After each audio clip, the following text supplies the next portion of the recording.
당신이 몰랐던 이야기, 오늘은 한국 세대 갈등에 대한 이야기입니다. 요즘 것들은 싸가지가 없다. 보통 기성세대가 청년세대의 태도나 생각을 비판할 때 흔히 사용하는 말이죠. 하지만 이 표현은 아시다시피 현대에 들어 갑자기 생긴 말이 아닙니다. 지금의 기성세대 역시 과거에는 똑같이 요즘 애들 싸가지 없다는 말을 들으며 자랐고 그 이전 세대들도 마찬가지였죠. 왜 학교를 안 가고 빈둥거리고 있느냐, 제발 철 좀 들어라, 왜 그렇게 버릇이 없냐, 왜 수업이 끝나면 집으로 안 오고 밖을 배회하느냐, 내가 다른 아이들처럼 땔감을 잘 나오게 했냐, 나를 부양하라고 했냐, 왜 공부를 안 하냐. 요즘 대학생들은 선생들 위에 서고 싶어하고 선생들의 가르침에 논리가 아닌 그릇된 생각들로 도전한다. 그들은 강의에는 출석하지만 무언가를 배우고자 하는 의지가 없다. 그들은 무시해도 되는 문제에 더 관심을 가진다. 부모님이나 교단으로부터 받은 학자금을 술집과 파티와 놀이에 흥청망청 써버리며 그렇게 결국 집에 지식도 도덕도 돈도 없이 돌아간다. 지금 덜 떨어진 젊은 녀석이 있어 부모가 화를 내도 고치지 않고 동네 사람들이 욕해도 움직이지 않고 스승이 가르쳐도 변할 줄을 모른다. 이처럼 부모의 사랑, 동네 사람들의 행실, 스승의 지혜라는 세 가지 도움이 더해져도 끝내 미동도 하지 않아 그 정강이에 난 한 가닥 털조차도 바뀌어지지 않는 것이다. 첫 번째 나온 말은 기원전 1700년 고 바빌로니아 시기 점토판에서 발견된 말이고, 두 번째는 1311년 알바루스 펠라기우스가 당시 대학생들을 보면서 한 말입니다. 세 번째는 기원전 200년대에 한비자가 쓴 오두에 나온 말이죠. 젊은 애들 싸가지 없다는 국가를 막론하고 유구한 전통이었음을 알 수 있습니다. 지금 영상을 보고 있는 30, 40대 분들도 이런 생각을 하고 있을 수 있고 10대, 20대 초반 분들도 지금 당장은 우리가 왜라고 하지만 나중에 가서는 요즘 애들 진짜 싸가지 없네라고 말하실 수도 있죠. 그럼 세대 갈등은 예전부터 있어왔고 지금도 있으니 문제가 되지 않는 걸까요? 아닙니다. 현대의 세대 갈등은 과거와 결을 달리합니다. 과거에는 수명이 길지 않아 세대 교체의 주기도 짧았고 보통 가정의 일이 다음 세대에게 전달되는 방식이기도 했습니다. 그리고 일반적으로 세대가 거듭될수록 생활이 나아졌기에 싸가지 없다는 말 이면에는 다 가르쳐주는데도 왜 제대로 안 따라오냐 뭐 이런 뉘앙스가 들어가 있었죠. 나아지지 않더라도 생활도 산업도 경제도 상황도 급변하지 않았고요. 또 가정에서 자식이 부모를 부양하는 게 당연한 것이었기에, 즉 개인이 책임을 지고 사회가 책임지는 부분이 적었기에 개인의 문제일 뿐 사회 갈등의 형태는 아니었죠. 하지만 지금은 다릅니다. 수명이 너무나도 증가했고 고령층의 부양은 국가의 세금이 상당 부분을 차지하고 기술, 문화, 생각, 보는 미디어, 자란 환경, 특히 경제 상황과 처한 여건 그리고 바라보는 미래가 이전 세대와 달라져 버렸죠. 현대의 세대 갈등은 단순히 나이 차이에서 오는 오해 수준을 넘어선 지 오래입니다. 심지어 연금 문제와 같이 직접적인 이익과 이해관계도 충돌하고 있죠. 한국만의 문제도 아닙니다. 전 세계적으로 두드러지고 있는 게 세대 갈등이죠. 특히 주목할 만한 그리고 공통적으로 나타나는 특징이 자신들의 피해자 혹은 희생자로 규정한다는 것입니다. 한국은 MZ세대라는 말이 너무 퍼져서 지금은 잘 안 쓰이지만 M4 세대라는 말이 있고, 프랑스는 희생당한 세대, 미국은 상황이 그나마 낫지만 두머라는 말이 있고, 중국에는 아무것도 할 수 없으니 들어눕는 탕핑족, 일본에는 저항을 넘어서 내려놓은 사토리 세대, 유럽 전반에는 1000유로 세대, 이케아 세대라는 말이 퍼져 있죠.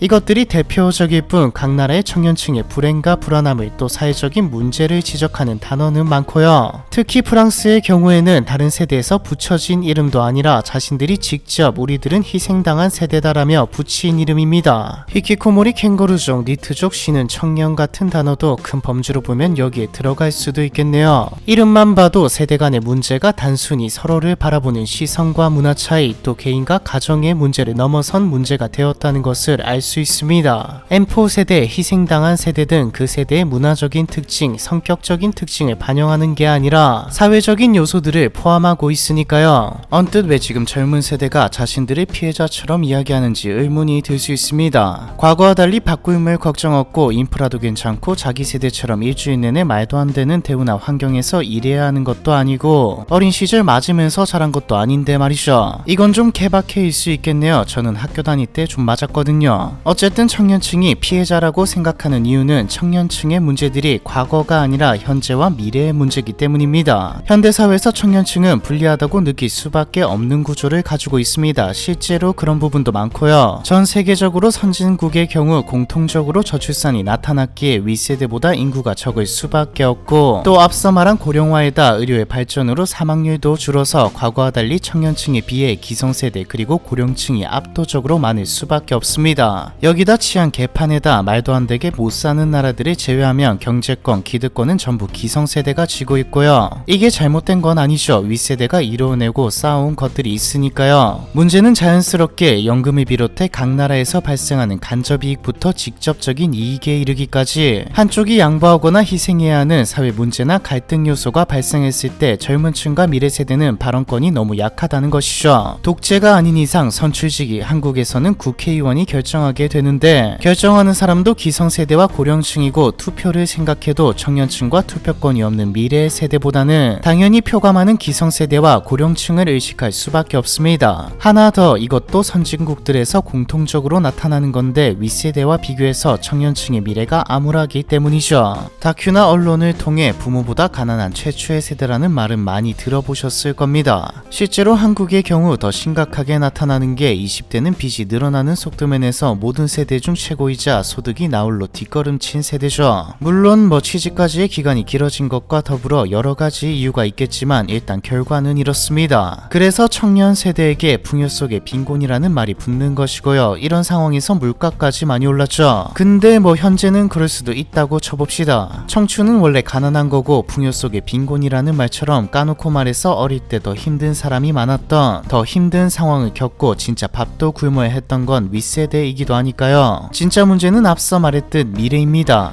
지금 전 세계적으로 청년층이 느끼는 무력감, 피해감, 우울감은 미래에 대한 불확실성과 더 나아지지 않을 것 같다는 생각 때문이죠. 일단 허들이 너무 높아졌습니다. 심슨에서 나온 이야기를 한번 보죠. 바트가 아빠에게 이런 말을 합니다. 지금까지 생각해본 적 없었는데 아빠가 이런 멋진 집에 차 2대에 냉장고도 가득 채워줄 만큼 버는 거잖아요. 알고 보니 아빠는 위너였어요. 그래서 저도 원전 안전 감독관이 되려고요. 아빠가 이뤄낸 것처럼 저도 아메리칸 드림을 살겠죠. 그리고 나서 리사가 바트에게 말하죠. 아빠처럼 살고 싶어. 유감이야. 이미 마감이야. 아빠가 하는 일 중에 로봇이 못할 게 뭐가 있지. 이제 아빠 직업을 갖고 싶으면 박사학위를 따야 해. 그러면 학자금 갚으면서 가난해서 못 벗어나지. 새 차도 못 사고 좋은 집도 못 사고 따끈한 저녁밥 차려줄 전업주부 부인도 어림없어. 아끼고 아껴서 있는 돈 탈탈 털어도 둘 중 하나 선택해야 해. 보험비를 낼지 아니면 집세를 낼지. 이제 중산층은 불가능해. 논란거리도 아니야. 다 사실이라고. 네, 좀 암울하네요. 여기서 말하는 중산층은 중위값으로 매긴 중산층을 뜻하는 게 아니라 미국 사회에서 중산층 하면 떠올리는 기준을 말하는 것이겠죠. 여기서 알 수 있듯 전 세계가 공통적으로 윗세대와 지금의 청년 세대는 무언가를 이루어 얻으려 할 때 드는 노력과 비용이 다릅니다. 그리고 허들을 넘어서 이루어낸다 하더라도 얻을 수 있는 것들이 과거와 같지 않죠. 인플레이션으로 자산의 가치가 급등하면서 특히 전 세계적으로 부동산의 가격이 치솟으면서 자력으로 결혼할 때 집을 사간다는 건 연예인같이 어릴 때 큰 돈을 번 게 아니라면 불가능합니다. 집을 사고 자시고 월세부터가 엄청나죠. 한국은 오히려 월세가 낮은 편입니다. 전세라는 특이한 제도가 있어서 반전세로 보통 들어가기 때문인데 다른 국가의 주요 도시를 보면 헛소리 나죠. 예전에 채널에서 전세제도의 몰락이라는 주제로 한번 다루었는데 아무래도 한국도 앞으로 전세제도가 사라지는 추세로 가지 않을까 싶네요. 여기다가 일부 국가를 제외하면 청년 실업이 심각한 상황이죠. 이건 조만간에 한국의 청년 실업 이야기를 할 때 자세히 다루기도 할 거고 다른 국가의 경우는 이미 몇 번 채널에서 다루었는데 청년 실업이 전체 실업률보다 유난히 높은 국가는 전부 고용보장이 강하다는 공통점을 가지고 있습니다. 노동시장이 경직되어 있다는 말이죠. 물론 장단점이 있습니다. 한번 정규직으로 들어가기만 하면 보장이 강하니 안정된 삶을 꾸리기가 쉬워지고 근로자의 정신적인 충격도 당일 해고가 가능한 노동시장이 유연한 국가보다는 훨씬 덜합니다. 하지만 반대로 기업 입장에서는 신입을 뽑으면 해고가 힘드니 인증된 경력직을 선호할 수밖에 없고 여기다 경력직이든 신규 채용이든 경기나 회사 상황에 따라서 인력 조절이 쉽지 않기 때문에 소극적일 수밖에 없죠. 채용 과정도 복잡해질 수밖에 없고요. 해고가 쉽지 않다는 것은 그만큼 자리가 자주 많이 나지 않는다는 말이기도 하기에 취업 자체도 경직된 시장에 비해 유연한 시장이 더 쉽습니다. 여기까지 들으시면서 이런 생각을 하셨을 겁니다. 그냥 한국 이야기인데 맞습니다. 정확히는 한국 포함이죠. 지금 이야기한 것들은 한국을 포함한 전 세계의 청년들이 공통적으로 겪고 있는 세대 갈등의 이유를 정리했다고 볼 수 있습니다. 이제 한국만의 이야기를 해보죠. 앞에 사례를 보면 다른 나라도 세대 갈등이 심해 보입니다. 앞서 말한 것처럼 고령화를 비롯해 이 갈등에서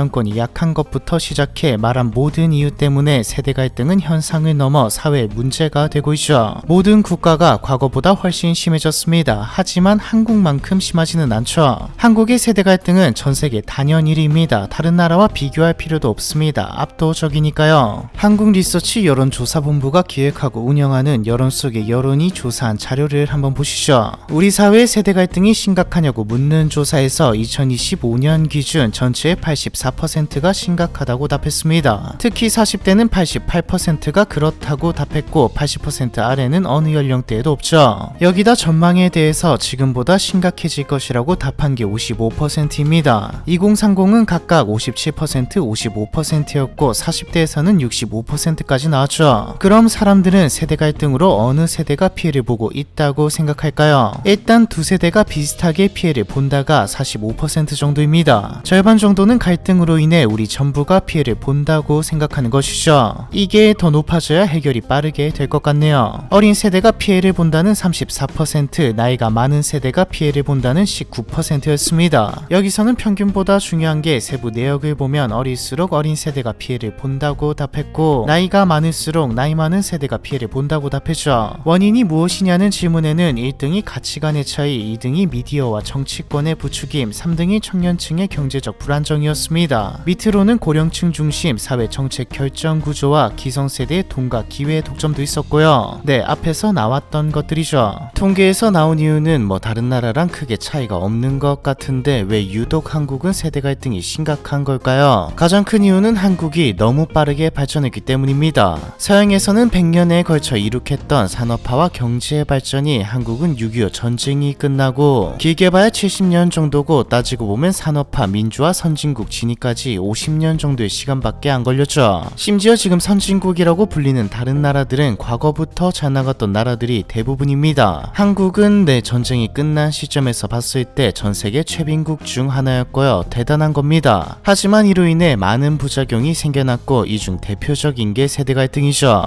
이 기간 동안 성장만 한 게 아니라 즉 경제적 상황, 여건만 변한 게 아니라 한국은 정치적, 사회적으로도 너무 많은 변화를 겪었습니다. 변화가 빠르고 많았던 만큼 각 세대는 서로를 이해하지 못하는 것이고요. 실제로 한국에서 세대 갈등 담론이 본격화된 것은 2000년대부터입니다. 즉 경제 성장이 시작되고 성장 초반에 10대, 20대였던 이들이 중장년층, 노년층이 되고 그 아래 세대가 성인이 되고 나서 시작되었죠. 본격적으로 수면 위로 떠올랐던 건 2002년 대선입니다. 이 대선에서 젊은 층과 장년층의 지지 후보가 확 갈리면서 세대의 정치라는 신조어까지 등장했습니다. 이후 선거철마다 세대별 투표 성향 차이는 중요한 분석 대상이 되었고 공약이든 슬로건이든 특정 세대를 대변하는 것은 정치의 한 축이 되었죠. 이후 세대 갈등은 더 심해졌고 2012년 대선에서는 세대별로 지지하는 쪽이 뚜렷하게 갈리면서 한국 사회가 2030 대 5060으로 양분된 세대 간 전쟁에 직면했다라는 말까지 등장했습니다. 2010년 이후 세대 갈등이나 세대 통합이라는 말이 기사에 연 1만 건 이상 등장할 만큼 사회적인 화두로 떠올랐죠. 그래도 2010년대에는 체감은 덜했습니다. 체감이 덜했다기보다는 사회와 세대를 가로지르는 이익 관련 요소가 많지 않았으니까요. 자란 환경, 가치관이 다르기에 정치 성향도 다를 뿐 서로를 혐오하는 분위기는 아니었습니다. 하지만 2020년대가 도래하고 SNS의 발달, 정보 접근에 더 다양하고 질 좋은 매체들이 터져 나오고 더불어서 경제까지 안 좋아지기 시작하는데 여기다 직간접적으로 세대가 받는 이익과 관련된 요소들이 하나둘 중요 정책과 문제로 떠오르면서 한국의 세대 갈등은 극으로 치닫게 됩니다. 일단 경제, 취업 문제에서부터 한국은 다른 나라와 여건이 다르죠. 앞서 노동시장이 경직되었다는 말 기억나시나요? 얼마 전 다루었던 한국 기업이 한국을 떠난다 코리아 오프쇼어링 영상에서도 나왔듯 한국의 노동 경직성은 해고가 어렵고 이로 인해 채용, 해고에도 많은 비용이 들고 인력 조절도 유연하지 못하기에 기업이 한국을 떠나는 이유 중 하나이자 동시에 해외 기업이 한국에 직접적인 투자를 꺼리는 이유 중 하나입니다. 반대로 그렇다고 노동자 전체가 종신고용이 되냐? 안 되죠.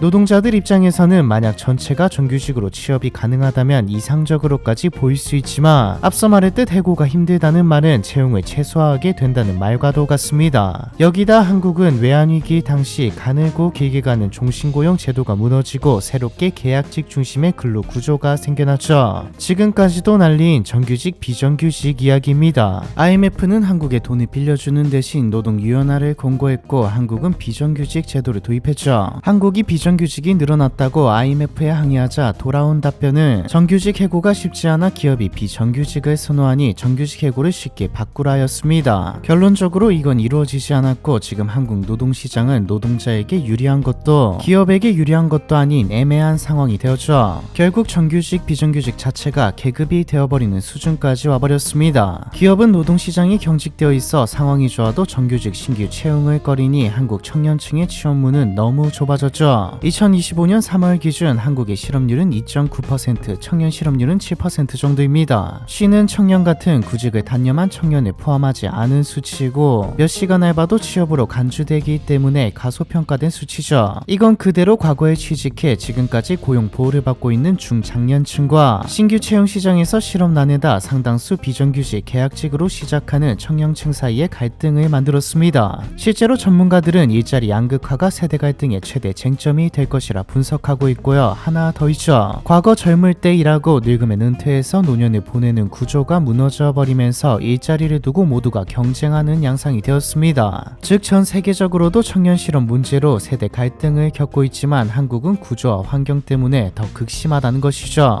부동산 문제도 있죠. 이건 앞부분에서 전 세계적으로 문제라고 했지만 한국은 조금 더 심한 이유가 한국은 세대와 자산 계층이 겹치거든요. 즉 전체 자산 부의 상당 부분이 중장년층에게 집중되어 있습니다. 기성세대는 우리는 더 힘들게 자랐고 노력과 저축, 투자로 이루어낸 것이라고 말하지만 반대로 청년층은 노력과 저축, 투자를 해도 이루어내지 못하는 상황이라고 말하죠. 실제로 고도성장 시기 자산의 가격도 비교적 저렴했고 투자의 대부분이 성공으로 돌아왔지만 지금은 일단 진입장벽, 즉 가격 자체가 높고 진입장벽이 낮은 것들은 하이리스크이고 저성장의 인구도 줄고 있기에 부동산 불패 신화도 끝날 것이라는 우려까지 있습니다. 연금 문제도 있죠. 연금 문제는 뭐 이제 너무 많이 알려져서 다들 잘 아실 거라 생각합니다. 연금은 본질적으로 세대 간 계약으로 한 세대 간의 보험료로 윗세대의 연금을 지급하는 구조입니다. 저출산이 급격하게 진행되고 인구 구조가 초고령 사회로 향하게 되면서 누가 얼마를 더 부담하고 누가 더 혜택을 받느냐가 쟁점이 되었죠. 즉 청년층 입장에서는 우리가 과도한 부담을 안는 거 아니냐입니다. 자산도 윗세대에게 몰려있는데 연금까지 우리가 부담해야 하고 복지는 점점 더 늘어나는데 이것도 우리가 부담해야 하잖아가 되는 거죠. 그리고 원인일 수도 결과일 수도 있는데 정치 양극화도 큽니다. 당장 가정에서도 나랑 부모님 심지어 형제 자매 간에도 성향과 생각이 다릅니다. 다 함께 살아가는 사회에서 모두가 같은 생각과 성향을 가질 수는 없죠. 그리고 의견 대립은 오히려 건설적인 방향입니다. 이쪽 의견 저쪽 의견 들어보고 국가와 사회, 가정, 더 좁게는 각각의 개인들에게 현재에도 미래에도 그 나라의 상황과 여건들을 고려해서 어느 쪽이 더 이득일지 정해야 하죠. 근데 지금 정치는 솔직히 말해서 그냥 네 편 내 편 갈라서 싸우는 대립, 아니 대립도 아니고 패싸움 같습니다. 상대편은 무조건 악하고 이익이 우선시 되어야 하는데 의리가 더 우선시 되죠. 그리고 이 모든 것들을 증폭시킨 게 미디어입니다. 특정 세대의 불만을 자극하거나 다른 세대를 희생양 삼는 발언을 하기도 하고 사용자들도 편향된 매체를 이용하죠. 사실 세대 갈등의 가장 좋은 해결법은 어렵지만 서로의 상황을 이해하는 겁니다. 각자의 입장만을 대변하는 것을 보다 보면 그렇게 생각하게 될 수밖에 없죠. 앞서 청년층의 입장을 조금 더 많이 이야기했는데 사실 각각의 세대를 이해하고 보면 어려움이 다 있었습니다. 당장 기성세대가 살기 좋았고 기회도 많았다고 이야기하지만 또 실제로 그런 면도 있었지만 반대로 대학 나오면 취직이 다 되었다는 애초에 지금과 대학 진학률이 달랐고 어린 시절은 후진국 수준이었고 환경이나 안전 뭐 여타 다른 인프라 부분에서도 열악했으며 IMF도 겪었고 일하는 환경도 지금과는 판이하게 다를 정도로 열악했고 집이 어려우면 뜻이 있어도 공부를 못하기도 했습니다. 물론 앞서 나왔듯 좋은 점도 혜택도 기회도 많았죠. 하지만 서로를 이해하고 또 각자 자신들을 인정하지 않는 이상 세대 차이가 아닌 사회 문제로까지 번진 세대 갈등은 해결할 수 없습니다. 어쩌면 지금 청년들이 기성세대가 되었을 때 만약 경제가 여전히 안 좋다면 또 세대 갈등이 해결되지 않았다면 이런 말들이 들릴지도 모릅니다. 비트코인으로 부자가 될 수 있는 기회가 있었던 세대, 출산을 안 해서 국력을 떨어뜨리고 저성장을 만든 세대, 플렉스 욜로 힐링 등 힘들다고는 하지만 즐길 건 다 즐긴 세대 뭐 이렇게 불릴 수도 있죠. 당연히 청년층 전체가 이렇지 않습니다. 저출산은 뭐내 전체적이지만 비트코인으로 부자된 사람보다는 잃은 사람이 더 많을 것이고 인생을 즐기며 펑펑 쓰는 사람보다 아끼고 성실하게 저축하는 사람이 더 많을 수도 있습니다. 서로 간의 대화와 소통, 이해가 단절되어 있으니 몇몇의 사례가 일반화되는 거죠. 세대 갈등을 해결하지 못한다면 사회는 아무리 싫어해도 함께 살아야 하기에 서로를 혐오하고 증오하며 더 팍팍해지고 우울한 사회가 될 겁니다. 행복도는 더 낮아지고 서로를 향한 도움의 손길은 적어질 테죠. 가장 큰 문제는 세대 갈등 안에서 또 다른 갈등들이 터져 나오고 기존의 사회 문제들을 더 가속화시킨다는 것이죠. 정치 양극화는 더 심해질 테고 정치인들은 이걸 이용해 먹고 결국에는 사람들도 눈이 멀어 옳고 그름이 아니라 네 편 내 편이 될 것입니다. 이외에도 지금 한국 사회 문제점들을 비롯해 새로운 화두가 던져질 때마다 갈라져서 치고받고 싸우고 한치의 양보도 하지 않으려 하겠죠. 갈등이 차이 정도에서 머무르길 바라면서 한국 세대 갈등에 대한 이야기, 이번 편은 여기까지입니다.